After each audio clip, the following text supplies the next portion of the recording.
নমস্কার বন্ধুরা, কেমন আছেন? আশা করছি সকলে খুব ভালো আছেন। হ্যাঁ, আফটার লং টাইম, অনেকদিন পর আবার আপনাদের সামনে আসা। আজ দুর্দান্ত একটি ইন্সপায়ার স্টোরি নিয়ে আপনাদের সামনে আসা। আজ একটি দারুণ স্পোর্টস ইন্সপিরেশনাল স্টোরি আপনাদের সাথে শেয়ার করব। সেটি হলো, এই মুহূর্তে আপনারা দেখতে পাচ্ছেন যে আমি একটি স্পোর্টস ব্র্যান্ডের টি শার্ট পরে রয়েছি।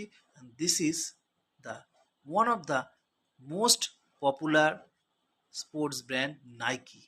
ইয়েস, আজকে এই নাইকি নিয়ে আপনাকে একটি সুন্দর আপনাদের ইন্সপায়ারিং স্টোরি বলবো। বিশ্বজুড়ে যত বড় বড় অ্যাথলিট আছে, তারা যে ব্র্যান্ডের জুতোটা পরে দৌড়ায় বা যেগুলো ইউজ করে, যে জুতোটা, সেটা কিন্তু এই নাইকি ব্র্যান্ডের হয়। ইয়েস, এই নাইকির যে ফাউন্ডার ফিল নাইট, সেও কিন্তু একজন অ্যাথলিট ছিল এবং তার খুব ইচ্ছা ছিল সে বড় অ্যাথলিট হবে।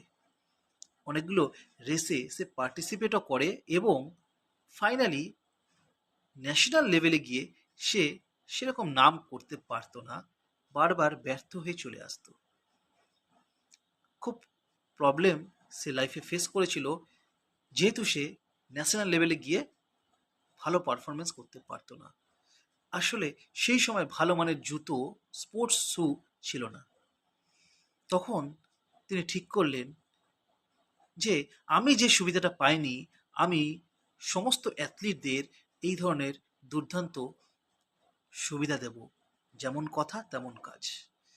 দুর্দান্ত মানের স্পোর্টস শ্যু সে বানালো এবং এই নাইকি ব্র্যান্ডের জুতো এখন সকলেই আমরা অ্যাথলিটরা ইউজ করে। ইয়েস, আপনি জানলে অবাক হবেন, এই ফিল নাইট প্রথম দিকে তার যে ব্যবসা, এই নাইকির ব্যবসা, তার নিজের গাড়ির ডিকিতে করে করে চারিদিকে সেল করত। আজকে এই নাইকির ব্র্যান্ড সারা ভারতবর্ষ থেকে সারা পৃথিবীতে সকলেই চেনে। যত বড় বড় নামি নামি সংস্থা, স্পোর্টস ক্লাব, দেশের ন্যাশনাল লেভেলের ক্লাব, সবাই এই স্পোর্টস ব্র্যান্ডের জিনিস ইউজ করে।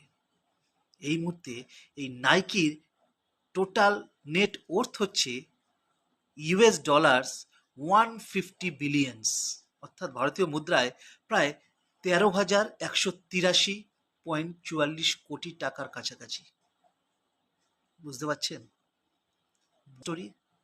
মোরাল অফ দ্য স্টোরি হচ্ছে যে ব্যর্থ হয়ে যাওয়া মানেই কিন্তু সব শেষ হয়ে গেল তা নয়।